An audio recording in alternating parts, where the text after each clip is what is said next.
నమస్తే.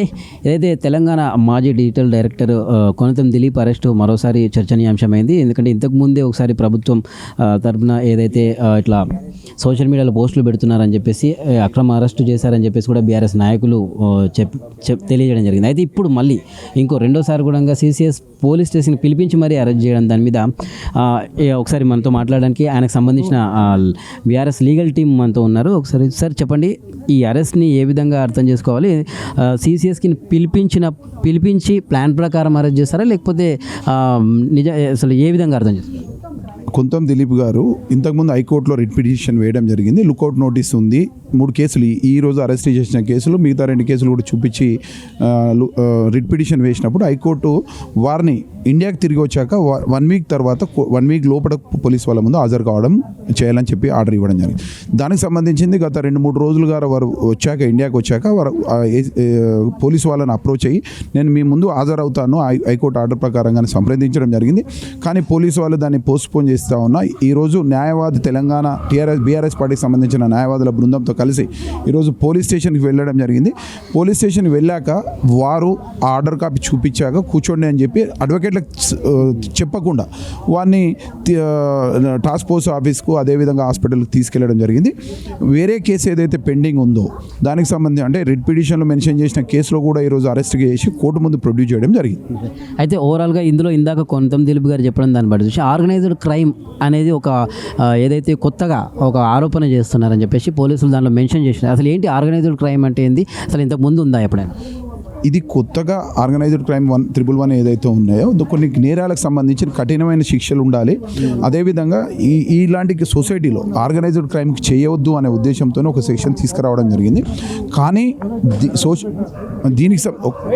దీనికి సంబంధించిన ఈ కేసులో ఆర్గనైజ్డ్ క్రైమ్ ఎట్టి పరిస్థితుల్లో చెల్లదు. కానీ ఈరోజు అతన్ని పెట్టి నెల రోజులు జైల్లో ఉంచాలి, కొన్ని రోజులు జైల్లో ఉంచాలి అనే ఉద్దేశంతో, భయభ్రాంతులకు గురి చేయాలనే ఉద్దేశంతో అది పెట్టడం జరిగింది. కానీ ఇలాంటి ఏదైతే ఆర్గనైజ్డ్ క్రైమ్కి సంబంధించి చిన్న కేసులలో కూడా ఆర్గనైజ్డ్ క్రైమ్కి సంబంధించిన సెక్షన్లను పెట్టి భయభ్రాంతులకు గురి చేయడం ఇది ప్రభుత్వానికి మంచిది కాదు, పోలీసు వాళ్ళకు కూడా మంచిది కాదు.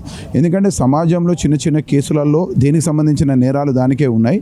కానీ ఆ వ్యక్తిని జైల్లో పెట్టాలనే ఉద్దేశంతో, జైల్లో పెట్టాలనే ఒకే ఒక మోటివ్తో ఇలాంటి పెద్ద శిక్షలు పెట్టి వారిని ఇబ్బంది పెట్టేయడం ఏది కూడా మంచిది కాదని. ఓవరాల్గా చివరిగా ఏదైతే ఇటు కోర్టులు ఏం చెప్తున్నాయంటే సోషల్ మీడియాలో మన వాయిస్ వినిపించినా కానీ ఒక నిమిషం, సామాజిక మాధ్యమాల పోస్టుల మీద కానీ ఎవరైనా ఇండిపెండెంట్ జర్నలిస్టుల మీద కానీ వీటి మీద కేసులు పెట్టరాదు అని చెప్పేసి కోర్టులు చెప్తున్నాయి. మరి దీన్ని ఇలా ధిక్కరించడమే అంటారా ప్రభుత్వాలు ఇట్లా కేసులు పెట్టడం? అంటే అన్ని పోస్టుల మీద పెట్టద్దు అని ఎక్కడ లేదు. అసభ్యకరంగా పెట్టినప్పుడు, అంటే కొందరు కించపరుస్తూ పెట్టినప్పుడు మాత్రం పెట్టవచ్చు. బట్ ఇక్కడ వచ్చేసి ఇది సామాజికంకి సంబంధించింది. ఏదైతే గోవర్ధన్ గారు దిలీప్ గారు ఏదైతే చేస్తూ ఉన్నారో, ప్రజలలో వాళ్ళ ఏదైతే చెప్పాలనుకుంటున్నారో అసంతృప్తి ఉందో దాన్ని వెల్లడించే క్రమంలో వారు పోస్టులు పెడతా ఉన్నారు. ఇది ఖచ్చితంగా సామాజికకు సంబంధించిన ప్రజలలో భావ వ్యక్తీకరణ ఏదైతే ఉందో దాన్ని పెడతా ఉన్నారు. ఎట్టి పరిస్థితుల్లో ఇది పెట్టవచ్చు.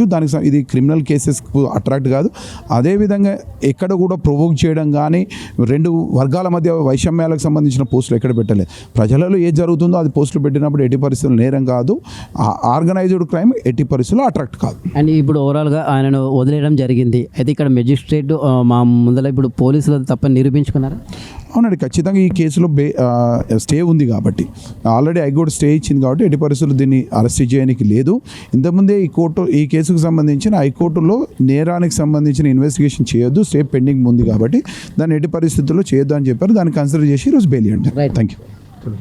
రైట్, ఇది ఏదైతే ఆర్గనైజ్డ్ క్రైమ్ అని చెప్పేసి ఒక సెక్షన్ అయితే ఆయన మీద కొత్తగా పెట్టడం జరిగింది కొంత దిలీప్ మీద. కానీ ఇది ఎక్కడ మాత్రం చెల్లదు. ఇది కొత్తగా BNS 111 సంబంధించి దీన్ని పెట్టడం సరికాదు అని చెప్పేసి, అలాగే మెజిస్ట్రేట్ ముందర కూడా ఆయన స్టే ఉన్న టైంలో ఏ విధంగా అరెస్ట్ చేస్తారు, అలాగే వాక్ స్వాతంత్ర్యాన్ని హరించడం కిందికే వస్తుందని చెప్పేసి ఆయన తరపు అడ్వకేట్లు చెప్తున్నారు.